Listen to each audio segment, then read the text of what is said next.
Welcome to Behavioral Health Today, a podcast brought to you by the Triad Network. This podcast is designed to share trending topics occurring within the world and our communities and bring them a behavioral and mental health perspective. Welcome to Behavioral Health Today. I'm your host, Sharlee Dixon. Today, I'm joined by Jillian Acosta, a registered dietitian specializing in functional medicine and the psychology of eating. Jillian leads the root cause method, where she combines nutritional therapy and psychedelics to help clients heal their relationship with food, emotions, and self, while addressing the trauma underlying chronic health issues. Drawing from her own transformative journey through childhood food struggles and an eating disorder, Jillian offers innovative programs like Wildflower and The Garden, empowering clients to achieve profound, lasting well being. We're excited to welcome Jillian to the show to explore how her personal journey with food and trauma has shaped her innovative approach to healing through functional medicine, the psychology of eating and trauma informed care, and to dive into her use of food as a bridge to uncover deeper emotional issues. Jillian, thank you so much for joining us today. Welcome to the show. Thank you so much for having me.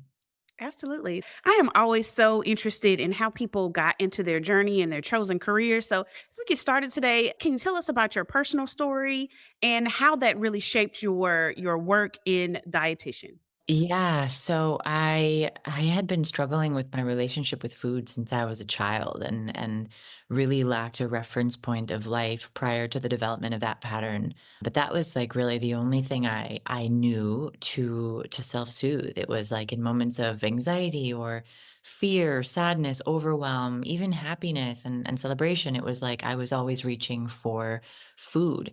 And it spun into a pretty severe eating disorder in my teens and early 20s, and I checked myself into a recovery center for bulimia and binge eating disorder when I was 22, and really sought help in that kind of more westernized realm. And while that was really beneficial in some ways, I met other people on the journey, and that was really encouraging for me at that moment because it had been such an isolated journey.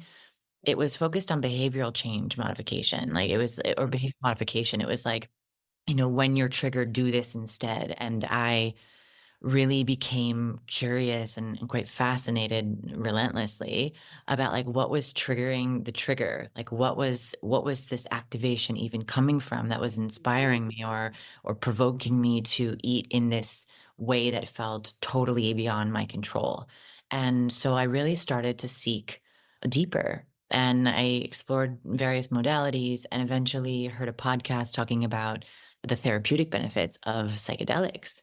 And on this particular podcast, the gentleman was sharing about how a friend of his with a severe eating disorder sat in an ayahuasca experience and came out with like full-blown remission. And as we know, eating disorders are psychiatric. They're Mhm, they're deep, they're mental.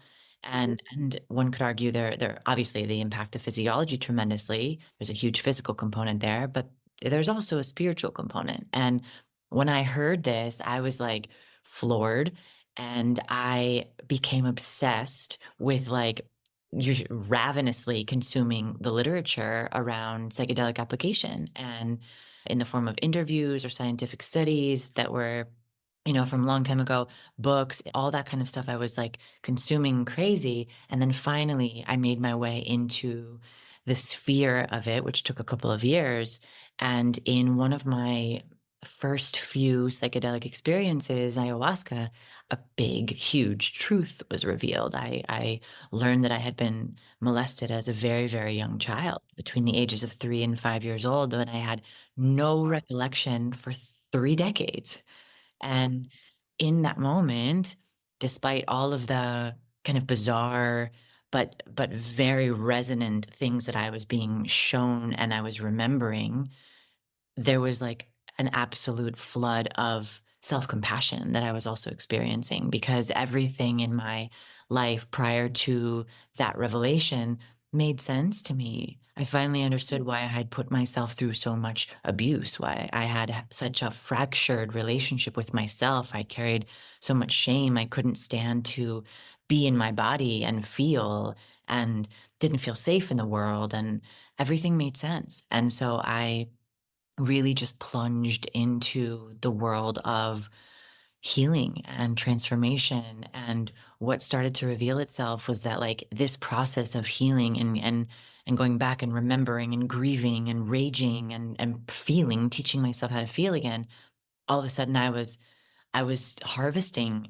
incredible wisdom that I knew I needed to offer other people that have either had similar experiences or have had experiences that disconnected them from the truth of who they are and created a disempowering narrative, even if it wasn't sexual abuse. It was like there's a through line. And it just became, one of the biggest gifts that came out of this whole experience is the gift of my purpose of like really feeling lit up by what I do and having the honor to serve in the ways that I do. And that's my story. And so, yeah, food, nutrition it came into the play when I was struggling with an eating disorder because I wanted to learn how to hack the system and get as thin as possible so that I could be Mhm. happy and be free of the suffering Yeah. and all the crap that we're fed. And I Yeah. ended up falling in love with the field of dietetics and nutrition and really biochemistry and all the Mhm. mechanisms and more integrative approaches to healing holistically, and have since kind of, yeah, really deeply expanded in the other realms of healing and transformation beyond just the clinical nutrition. And so that's been a facet of my work, but what I'm really doing on a deeper level is like helping particularly women reconnect to themselves and the truth of who they are and let the stuff that's not true fall by the wayside. Wow. You've got a really powerful story. Thank you for sharing that with us. And one of Thank the things that you started out saying is that food was such a huge part of your life, positive times, negative times. And to be you. honest with you, I think that that's probably a lot of our stories because American celebration and unhappiness, truthfully, really centers on food. Like we have a celebration and there's food. You have a party and there is food. You go through not so happy times and people bring you food. So it makes complete sense that food and overeating or undereating becomes such a coping mechanism for so many. How do you help clients uncover and address the root causes of their struggles with food? Because I know for some it's just I can eat today and it's fine and it doesn't become a bigger issue, but for many it becomes a larger part of their life. There's a struggle Yeah. there. Yeah, it's a beautiful question. A lot of people don't necessarily identify with the pattern of emotional eating, and they can be carrying excess weight and they still have that kind of, it's not necessarily denial, but it's like just this unawareness Yeah. of oh yeah, I am using food in that way. And so, the client that comes to me, there is somewhat of an awareness of like I feel out of control with food. I'm eating past the point of fullness. I'm eating when I'm not hungry. I'm entering into cycles of like shame or frustration with myself if I've eaten too much. Those are kind of classic signs that maybe there is some sort of a pattern with food that is disruptive, and really there's an emotional undercurrent to that pattern. And so, to know that is usually the client that I work with where they're ready to explore that. And so that's really helpful. And when they're ready to explore that, it's a combination of talking and me just kind of really being intuitive and asking certain questions that are really revealing into their story or their pattern, the uses of that food has had in their dynamic. But then I also incorporate the use of psychedelics, the use of ketamine specifically, which is an FDA approved psychedelic medication that's used in clinics and hospitals all over the world because its contraindications are so low. But in a particular dose and in a particular, like with particular intention, it induces an altered state of consciousness so that people can go back and have, repressed memories come to the surface. They can have huge alterations in their perspective of self or events or other people. And these massive transformations become possible when we access truth. In my case, my truth was what happened to me. I couldn't free myself until I accessed that truth. And it's similar for so many. So we're not necessarily digging around, but there's usually in those spaces something that comes to the surface that's ready to be known and explored and worked through that really creates such an incredible transformation. Got you. And through this process of uncovering trauma, is it always a use of psychedelics or are there other methods that you use? So what does that process look like in practice? Yeah, so there's an arc. It's a 3-month container, 13 weeks. and they are sitting with medicine on weeks 5, 7, and 9. So there's a lot of pre-integration, rapport, safety created in the container. And then in the middle of the program, that's when we're kind of doing the deep dive where we're really pulling out the roots of these stories, of these patterns, of those kind of identity structures. And then there's a lot of like really beautiful support in the middle of those medicine sessions and afterwards. I have had clients who've been pregnant or are just not in alignment with medicine who've gone through this program and still have a lot of really profound shifts. Of course, in the reason I include psychedelics in this process is that, 95% of our behavior is driven by the subconscious mind, Hmm. and that's also where the trauma lives.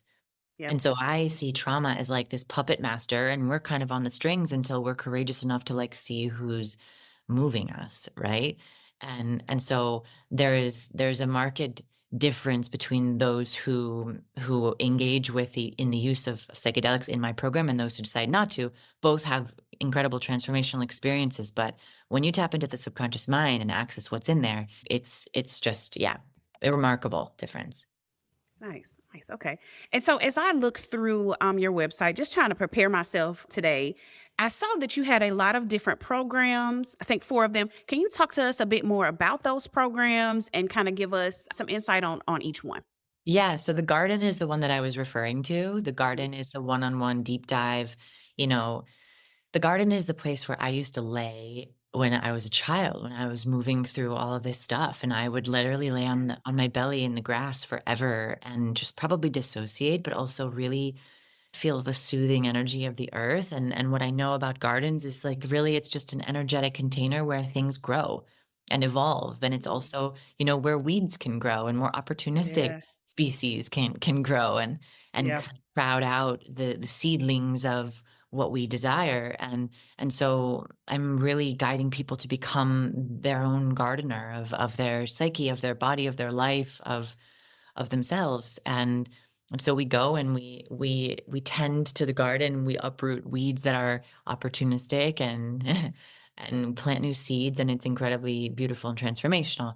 And then another program that I have is called Wildflower, and the concept of that is to find the beauty in the weeds. It's really has been geared towards emotional eating. It's a group for women. It's a cohort of 10 weeks, and it is all about teaching women to utilize this dysfunctional relationship with food as the thing that reveals to them what their true needs are so they can free themselves from it, right? It's like moving through the pattern of emotional eating is what actually frees you from it instead of trying to avoid it or go around it or take, peptides or Ozempic or something to try to make it go away. It's like we're not addressing Mhm. it at the root. So, Yeah. there's that.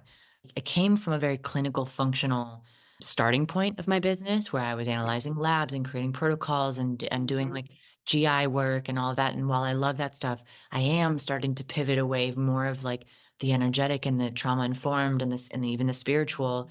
And so I've had different people that I've brought onto my team to kind of maintain those offerings. And in full transparency, my business is in like a really kind of epic and very uncomfortable place of transition while I'm getting really clear on like who I'm here to serve and what that looks like. Mhm. And as I transform and evolve, so does my work. And so, Absolutely.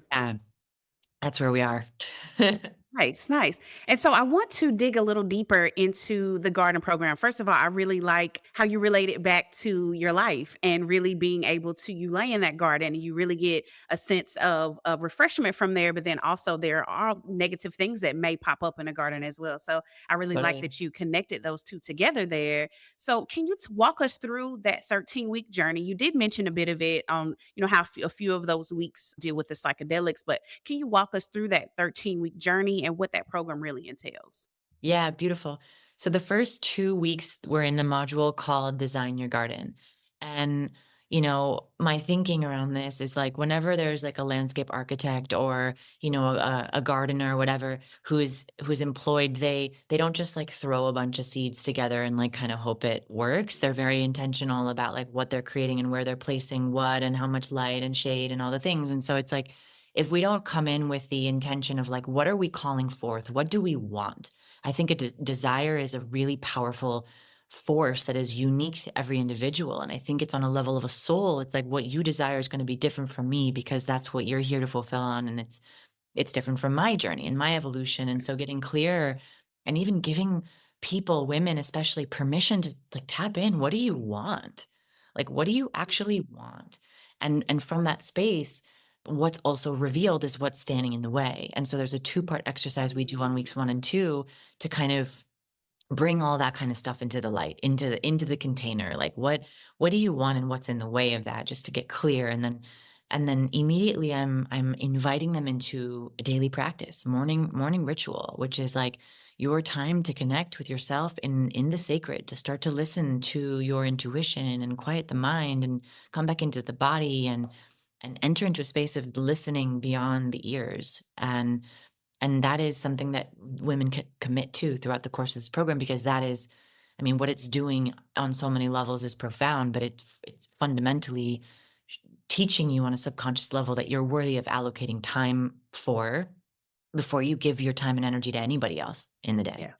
You can't pour from an empty cup. So it's like Right. teaching and guiding women to pour into themselves first. And then from that space of overflow, you serve at a much higher level of love and intentionality. And so that's like week 1 and 2, the opening of the container.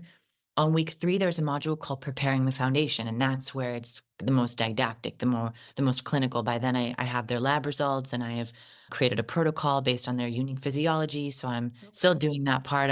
Whether it's Mhm. blood or stool or whatever, depending on what they present with, I'm creating a protocol to support the physiology, because what I've understood is if the body is so inflamed and there's been such dissociation, it's really challenging to come back into the body. And when we're in our bodies, we have access to our intuition and our power and our magic, and we're embodied, we're connected, we're a higher expression of ourselves. And so creating a kind of a structure for them to lean into and to try to adhere to, dietary wise, supplementation, lifestyle, etc., not only allows the physiology to come back into a healthier range, but whenever they deviate from that structure, we use it as gold.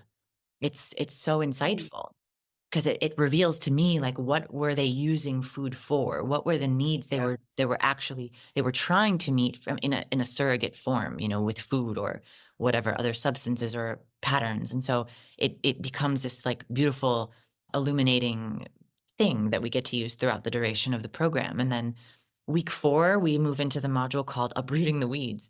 And weeks 4 through 10, we're preparing for medicine, because week 5 is their first medicine experience. And so it's a lot of like talking about more deeply talking about their story and their patterning and their relationship to self and their relationship to emotion, and setting intention about going into the first ceremony. And then each of the rituals, each of the medicine experiences are 3-hour calls. And so Oh, wow. I treat it like a ceremony, because it is. We're going into the subconscious, into the sacred, and so I open it as if it was, a sacred medicine, because it is, even though it's synthetic. And so creating a lot of safety and a lot of trust, and bringing them into their body and grounding them, and then allowing them to have that full experience, which usually takes around an hour and a half. And then we immediately go into integration. There's the most Okay. neuroplasticity immediately after the experience. And so it's an opportunity neurologically for these new perspectives to like anchor, to take root, and then we cultivate and we strengthen them. One of my favorite parts about ketamine, or really psychedelics in general, is like in a medicine experience, when you are confronting something uncomfortable, you're right there with it. You're breathing with it. You're feeling into it. You're able to explore it. Your capacity to be with something uncomfortable expands.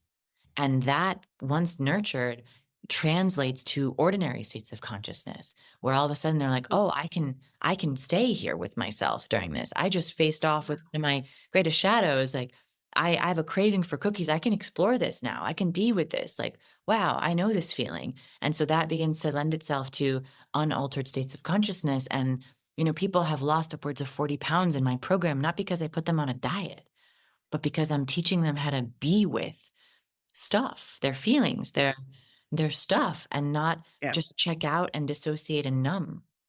Yeah. Yeah, exactly. So they're in Interesting. that module till week 10, and then we move into planting new seeds and water and sunshine, and then the last call is called full bloom. And this is really about like deepening and strengthening and nurturing the new germinating seeds that were planted in the medicine experiences of like deep self-compassion or like worthiness, or like self-love or self-care, empathy, like all of these things that have become available and accessible are now getting to be nurtured, and then they get strong. We'll be right back after word from our sponsor. Whether you're a longtime or first-time listener to Behavioral Health Today, you're probably familiar with Triad, the company that brings you this podcast. But you may not know that Triad also hosts a community for current and aspiring behavioral and mental health professionals, featuring trending content and education and career resources, all for free. If you are a behavioral or mental health professional, or you're studying to become one, join more than 80,000 people on Triad by claiming your free professional account today. Visit us at hellotriad.com/BHT. That's hellotriad.com/BHT and join the Triad community today.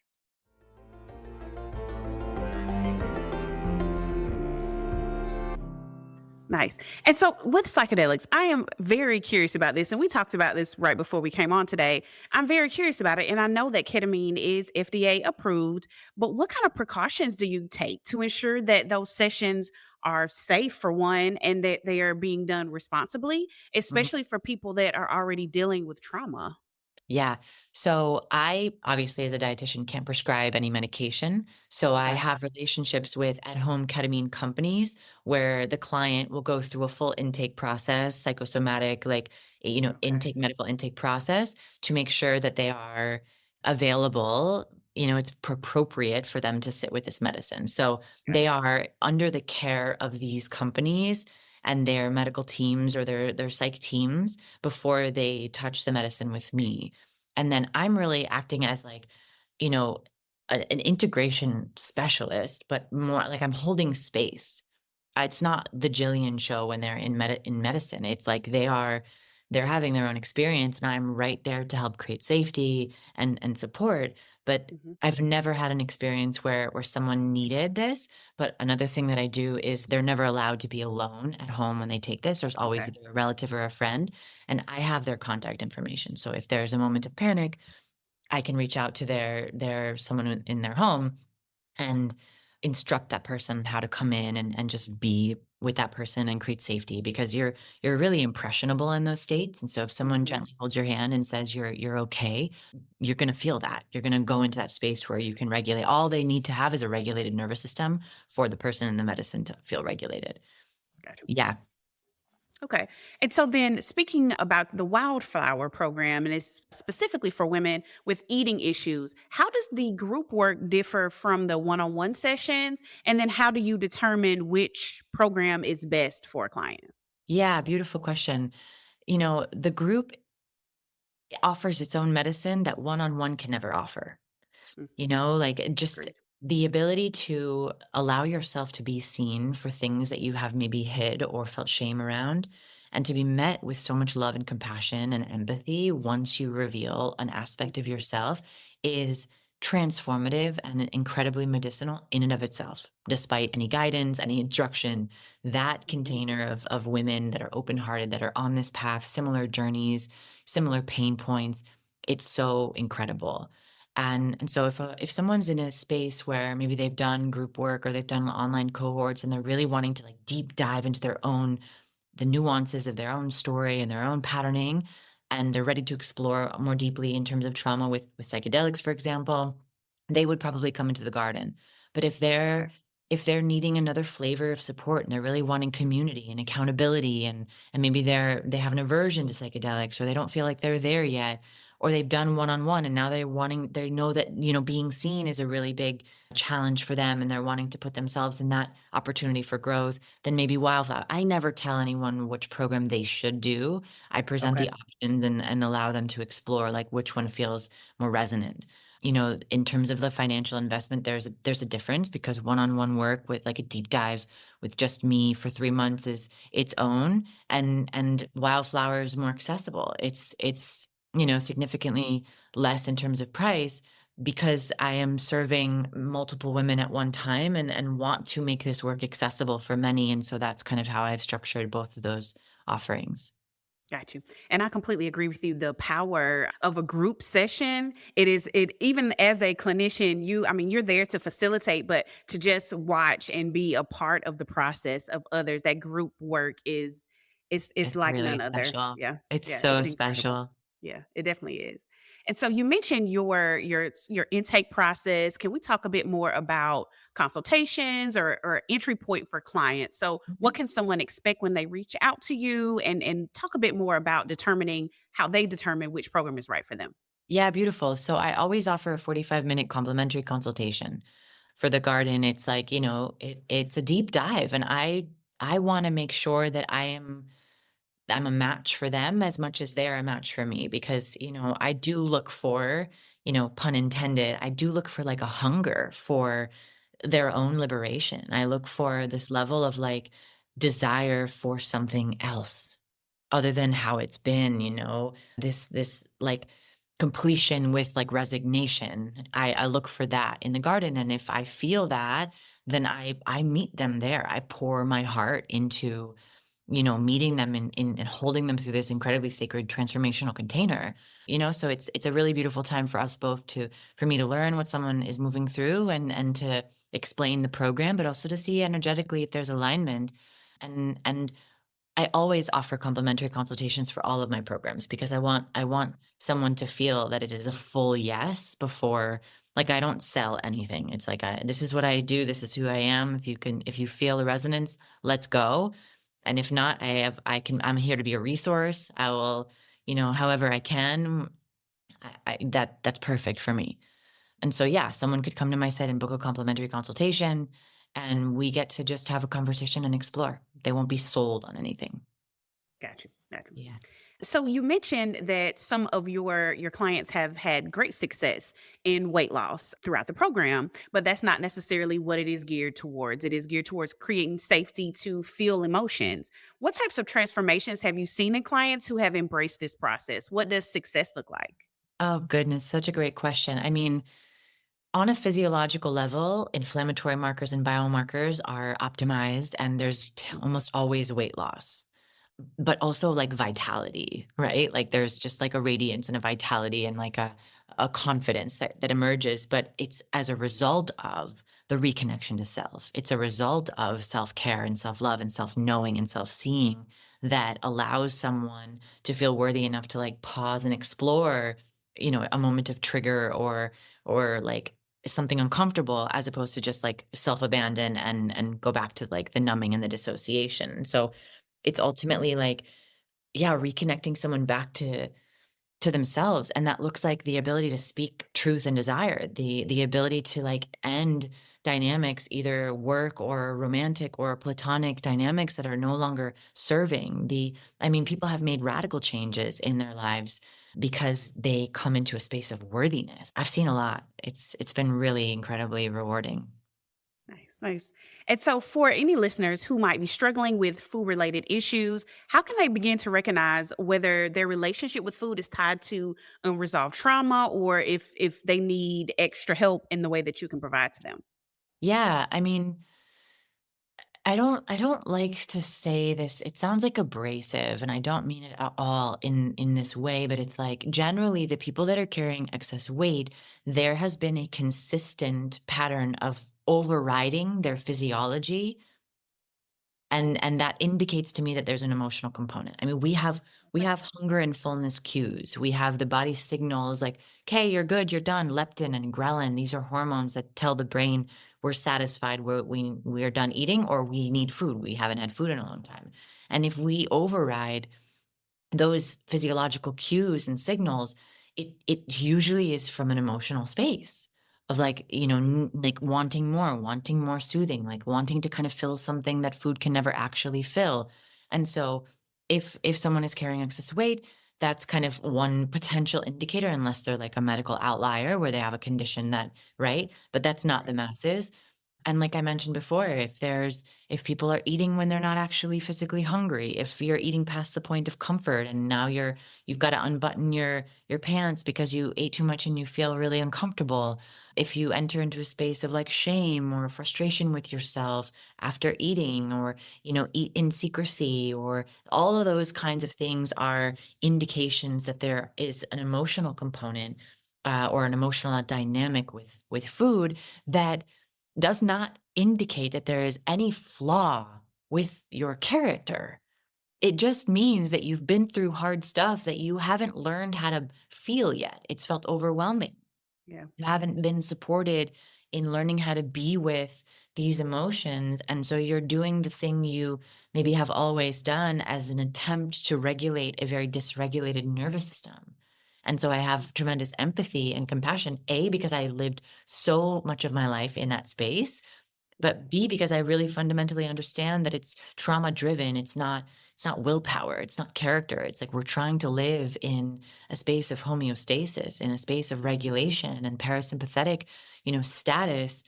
We know no creature in nature can survive in a perpetually sympathetic state. They'll die. Mhm. And so we're constantly trying to regulate. And so many of us have learned that food like almost does it. Yeah. It Yeah. almost works. Yeah. And then food is available and it is always there. And you can Totally. get it at, like I said, at any celebration, any Mhm. negative time. It is Mhm. food is ever present. You need it to live, but you still have to maintain That's how to exactly take care of why it yourself. is a fascinating substance, because it's not like alcohol or narcotics where we could just omit it and be sober. Right. It's a substance that if we totally omit it, that's a different condition. That's anorexia nervosa. Like we Right. have to learn to dance with this thing. And I find that to be really incredibly beautiful and spiritual, because it's inviting us into like the full healing of this dynamic, of this pattern. Like it's not something that we can just cancel out. It's like, can we learn to integrate this pattern and free ourselves from it and have balance and harmony? Absolutely. So it really brings me to my next question. Can you give some insights on how you work with clients to shift that relationship with food from one of disconnection and kind of coping to one Yeah, of connection and really just using it for nourishment and nutrition versus passion or compassion there? totally. Well, the last word you just said is the doorway in my perspective. It's self-compassion. Yeah, Mm, everything changed for me when I learned my story, but not just because I learned it, but because I like felt like, oh my God, like this poor 3-year-old was going through hell in some iteration, and of course I reached for candy to soothe myself. Of course I learned and adopted this pattern to try to feel distraction, pleasure, a sense of okayness when I was a little girl, and that pattern, I just strengthened it. I just kept practicing that pattern. So if I can bring a client to the genesis of it, and help them not only see but really connect with and feel what they were moving through when this pattern came online, all of a sudden they have so much compassion for themselves, and then whenever they want to engage in that pattern again, that seed of compassion is there, and it's like, oh, I'm just trying to find soothing right now. I don't feel okay. Okay, let me figure out, let me practice how I can create the feeling of okayness, comfort, soothing in my body with myself, that has nothing to do with food. And that creates this feeling of like incredible empowerment, because when we can meet our own needs and regulate ourselves and become the versions of ourselves that cares for that little one, that's that's the transition from like little girl to woman. That's like reparenting. That's freaking freedom. absolutely. Absolutely. So as we begin to wrap up today, what is one key takeaway you hope listeners will carry with them about the connection between food, trauma, and holistic healing? Mm. That mm, I in a medicine ceremony, I received a very, very clear message that weight is nothing more than pain pushed down by food. Mm, And that for me is true. It resonates as truth in my body. It's like these people that are carrying excess weight, or maybe there's a manifestation of an illness, or something like that. It's all pain pushed down. And so if there's an opening for some compassion for yourself, of like why you're carrying this excess weight and begin to approach it from a radically different perspective than there's something wrong with me, I'm never gonna whatever, I'm not good enough. Like all of that stuff is just noise. And the truth, the entry point of actual like transformation, weight loss from the inside out is self-compassion and a willingness and courage to explore what happened to me that I'm pushing down every day with food. That's powerful. Wow. Okay. And so for listeners who I know are going to be curious about engaging your work, whether that's through individual or group sessions, what steps can they take to start their healing journey with you? And so then where can listeners learn more about your programs, really? Yeah, really just my website. I mean, my website is therootcausemethod.com, and there's an opportunity for them to request a consultation, and we just have a really beautiful conversation about where they are, what they're moving through, and explore. I have been pretty active on Instagram with a lot of content of value, sharing these perspectives and elements of my own journey and practices and things. They can subscribe to my newsletter, which is on my website, where I offer, again, insights to my journey, wisdom that I've collected, recipes, practices, rituals, that kind of stuff is all available for free. Yeah. Awesome. Awesome. Thank you very much. Jillian, I have really appreciated speaking with you today. Same. This was a delightful conversation. It was. It definitely was. And thank you to all of our listeners for taking the time to join us. Before you go, we'd love your help. Please leave a review and share the podcast with a friend. By spreading the word, you help us grow and reach more people, allowing others to discover the valuable insights shared in each episode. Thank you for being such an important part of the Behavioral Health Today community. As always, the resources for this episode and an archive of all of our other episodes can be found on our webpage at triadhq.com/BHT. And we look forward to having you back with us next time on Behavioral Health Today. We appreciate all the support from our community, and if you like our show, one of the best ways you can support it is by giving us a 5-star rating and leaving a review. Behavioral Health Today is a podcast part of the Triad Behavioral Health Network, all rights reserved.